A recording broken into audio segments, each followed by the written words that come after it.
Hello विद्यार्थी मित्रों, नमस्ते। मैं डॉक्टर एन.एस. लील्हारे।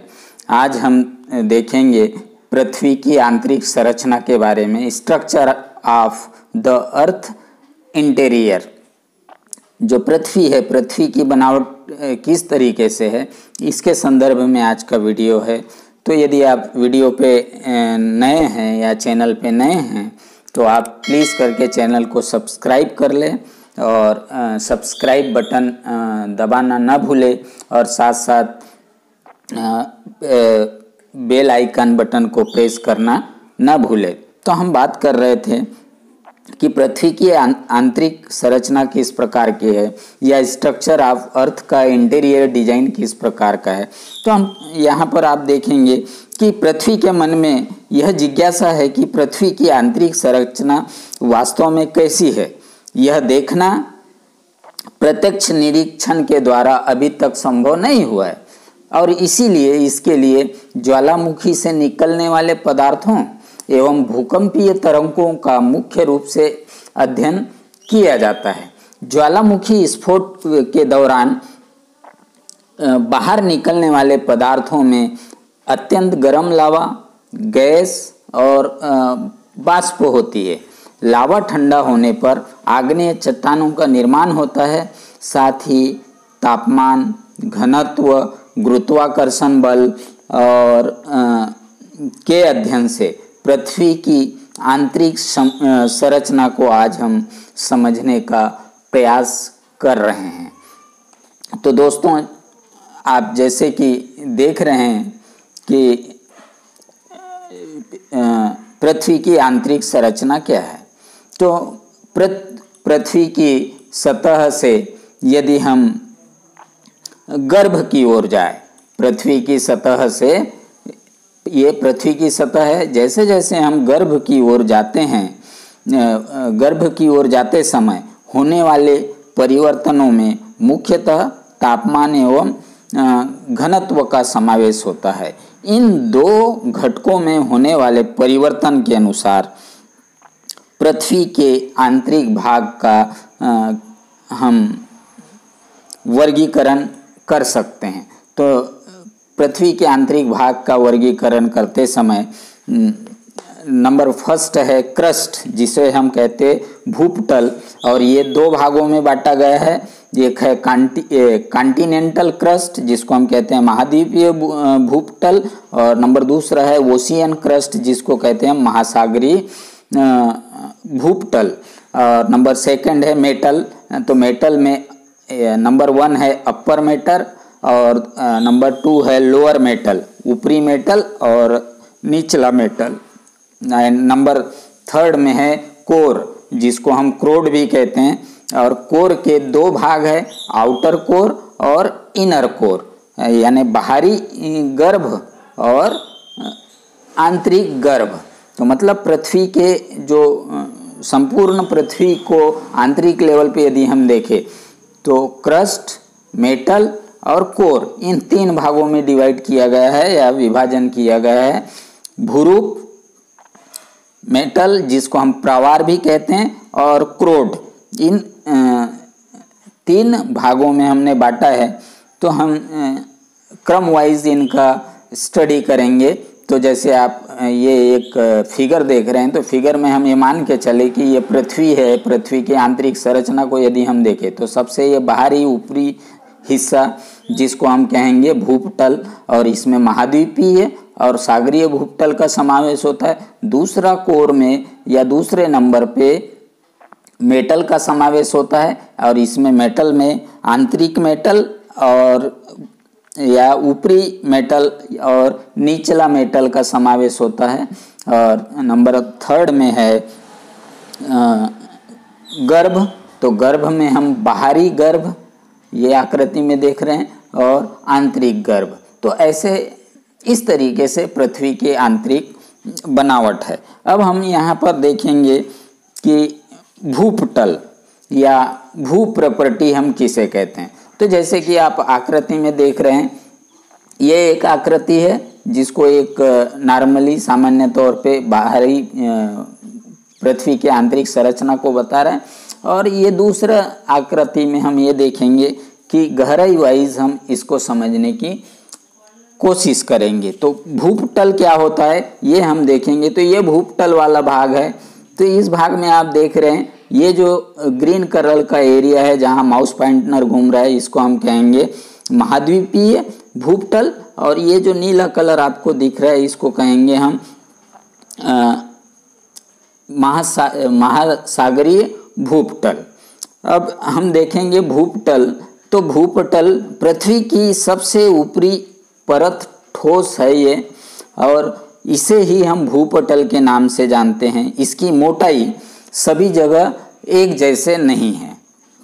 औसत रूप से इसकी मोटाई 30 से 35 किलोमीटर मानी गई है, और महाद्वीप के बीच इसकी मोटाई 16 से 45 किलोमीटर के बीच है। यदि हम महाद्वीप में जाएंगे तो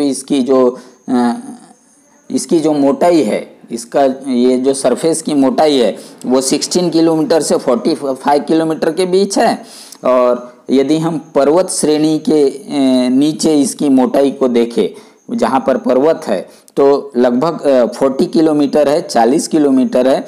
और यदि इसी मोटाई को यदि हम सागर के नीचे देखें, जो नीला कलर में दिखा है, तो यह सागर के नीचे इसकी मोटाई लगभग 10 किलोमीटर से भी कम होती है। तो पृथ्वी की सतह से जैसे जैसे हम अंदर जाते हैं वैसे वैसे तापमान में वृद्धि होते जाती है। आगे मेटल भाग में बढ़ने पर तापमान बढ़ने की दर घटने लगती है। जैसे ही हम मेटल में इंटर मारते हैं तो तापमान की जो बढ़ने की दर है वो घटने लग जाती है, और गर्भ में वह पुनः बढ़ जाती है। और गर्भ में, या जिसको कोर कहते हैं, वहाँ पर पुनः बढ़ जाती है। पृथ्वी के केंद्र में तापमान करीब 5500 से 6000 के आसपास होता है। कोर ग्रह में जो टेम्परेचर होता है कोर भाग में या गर्भ भाग में, वहाँ टेम्परेचर लगभग 5500 से लेकर 600 डिग्री सेल्सियस तक होता है। तो यहाँ पर अभी हम नंबर 1 देखेंगे, महाद्वीपीय भूपटल, या जिसको ये जो महाद्वीपीय भूपटल ये यहाँ हम आकृति में देख रहे हैं। तो महाद्वीपीय भूपटल में सिलिका एवं एल्युमिनियम से बने हैं। महाद्वीपीय भूपटल मुख्यतः सिलिका और एल्युमिनियम से बना हुआ है। महाद्वीपीय, और इसी कारण इसको हम सियाल के नाम से भी जानते हैं। मतलब महाद्वीपीय भूपटल सिलिका और एल्युमिनियम से बने होने के कारण इसे हम सियाल कहते हैं। SIAL सियाल कहते हैं। तो ऐसा यहाँ सियाल सिलिका है और एल एल्युमिनियम है, तो इसीलिए इसे हम सियाल कहते हैं। महाद्वीपीय भूपटल का घनत्व 2.65 से 2.90 ग्राम प्रति घन सेंटीमीटर है, और महाद्वीपीय भूपटल की मोटाई 30 किलोमीटर तक मानी गई है। और इस परत में मुख्य रूप से ग्रेनाइट चट्टानें मिलती है या ग्रेनाइट चट्टानें पाई जाती है। नंबर 2 है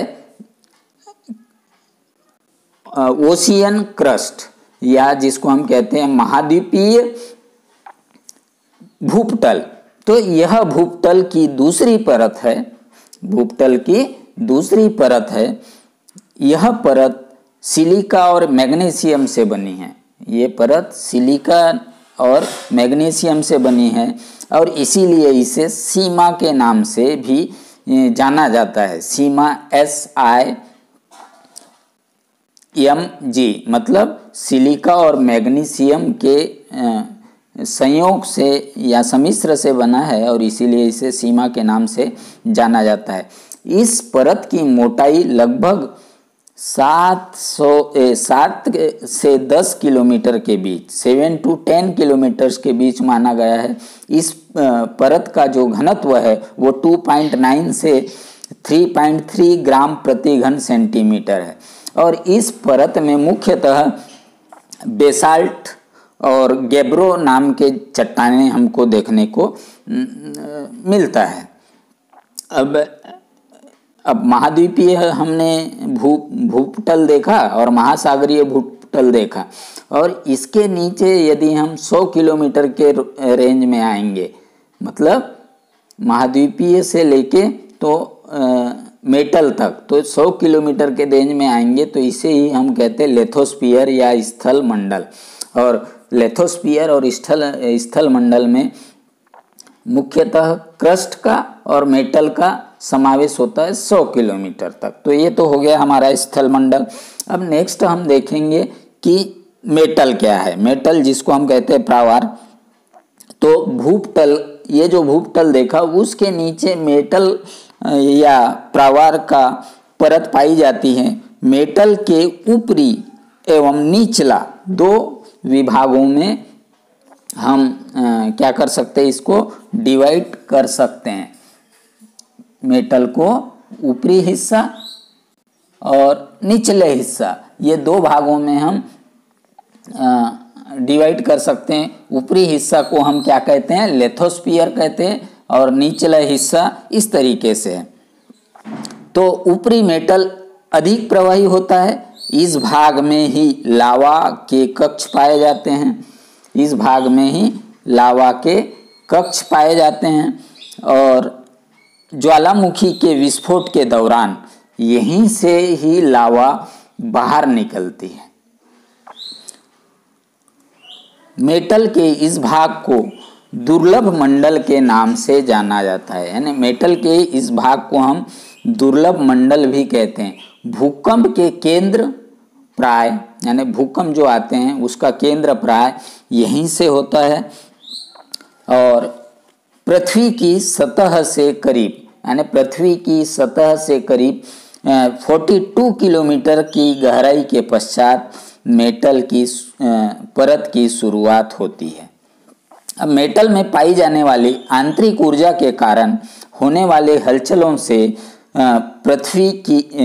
पृथ्वी सतह पर पर्वतों का निर्माण, घाटी का निर्माण, ज्वालामुखी, भूकंप जैसे क्रियाएं होते रहती हैं।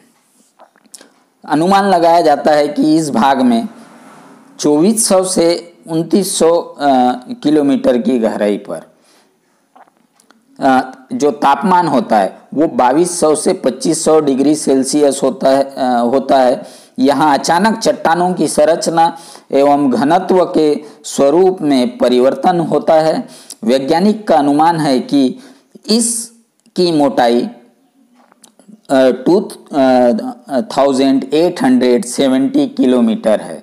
इसकी मोटाई 2870 किलोमीटर के आसपास माना गया है। इसका औसतन जो डेंसिटी है या घनत्व है 4.5 ग्राम प्रति घन सेंटीमीटर है, जो गहराई के हिसाब से बढ़ते जाता है।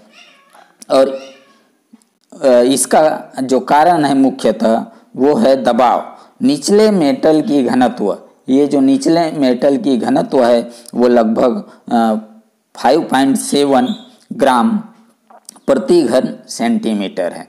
अब नंबर जो 3rd है वो है क्रोड, या जिसको हम कहते हैं गर्भ।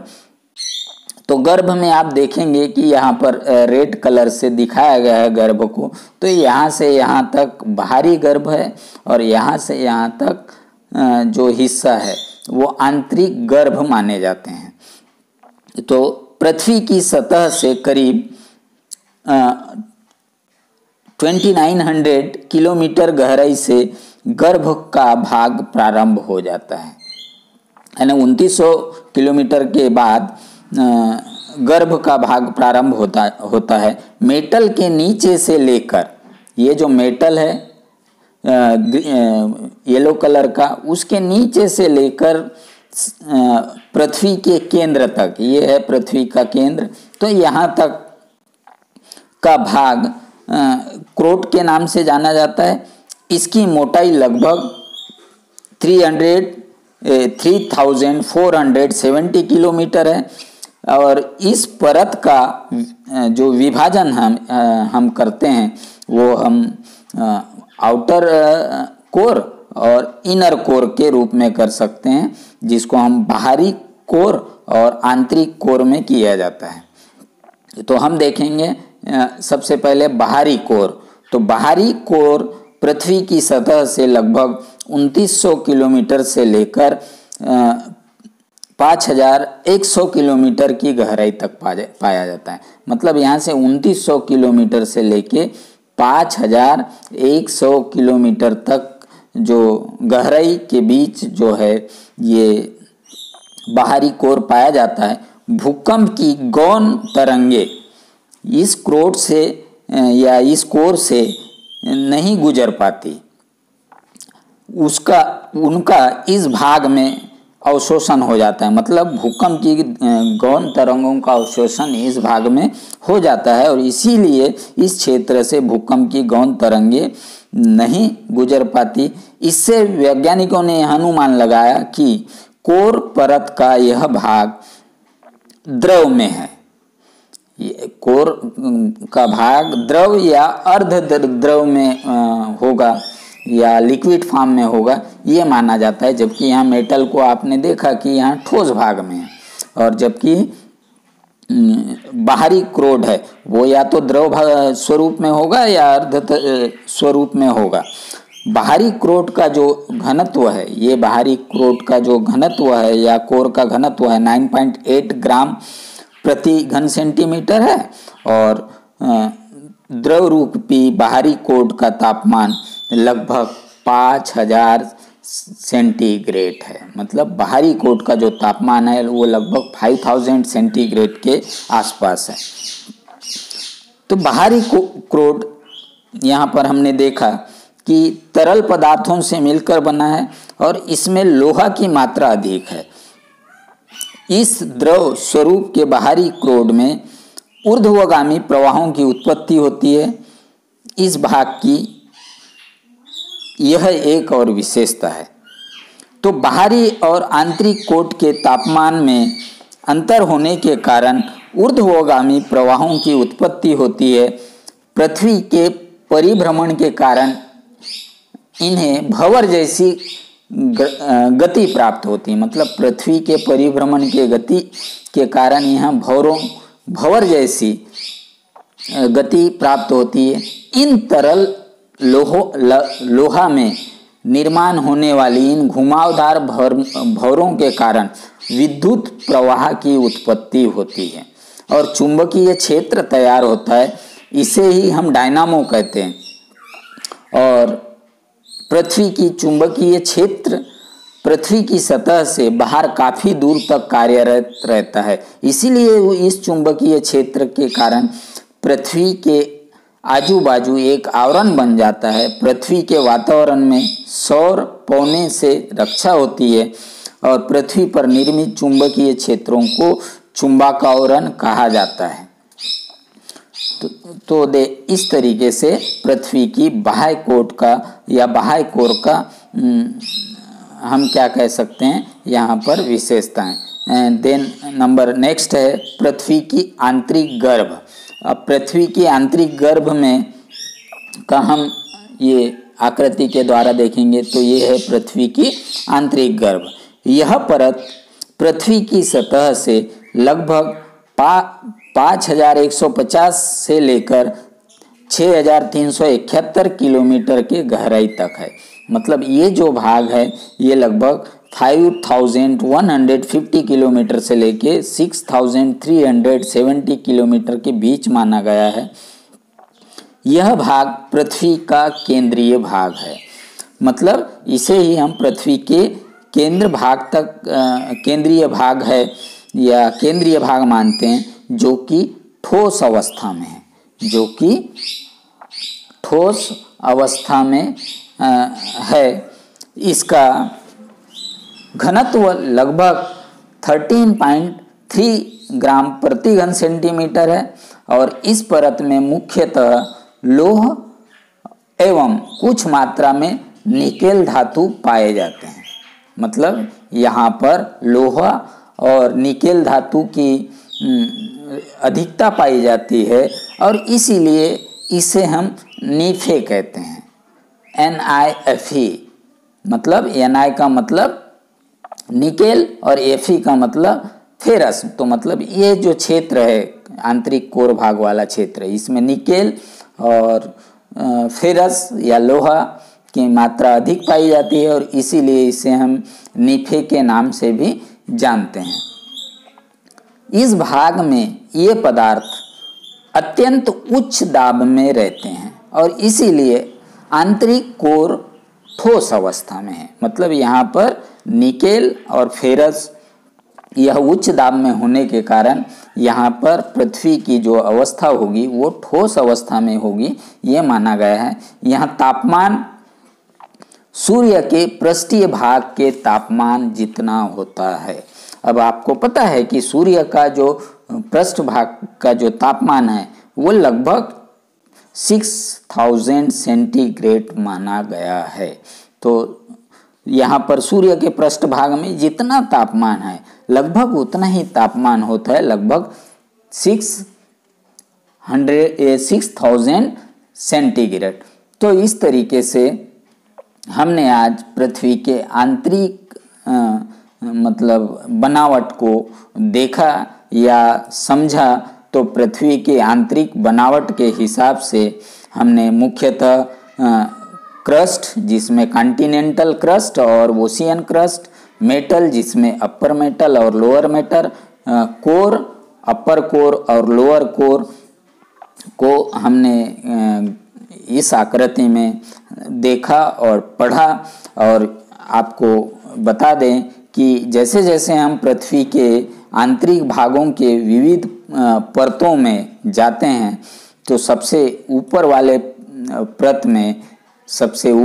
परत में हमको सिलिका जिसको और एल्युमिनियम ये खनिज का अधिकता मिलता है। उसके बाद अगर हम जाए तो सिलिका और मैग्नीशियम का परत मिलता है और उसके बाद हमको फेरस और निकेल का परत मिलता है। तो इस तरीके से हम खनिजों के आधार पे आंतरिक हिस्सा को देखें तो पहला हिस्सा सियाल का है, दूसरा हिस्सा सीमा का है और तीसरा हिस्सा निफे का है जो मुख्यतः निकेल और फेरस से बना हुआ है। तो इस तरीके से हम देख सकते हैं। तो यहाँ पर संक्षिप्त में हम जान ले कि महाद्वीपीय एवं महासागरीय भूपटल के बीच असातत्य की खोज कॉनरेड नामक वैज्ञानिक ने की थी,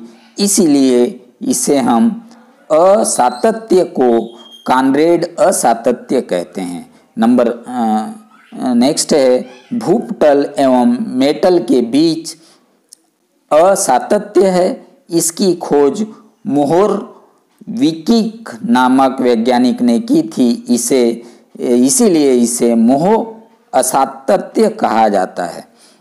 मेटल एवं क्रोट के बीच भी असातत्य है,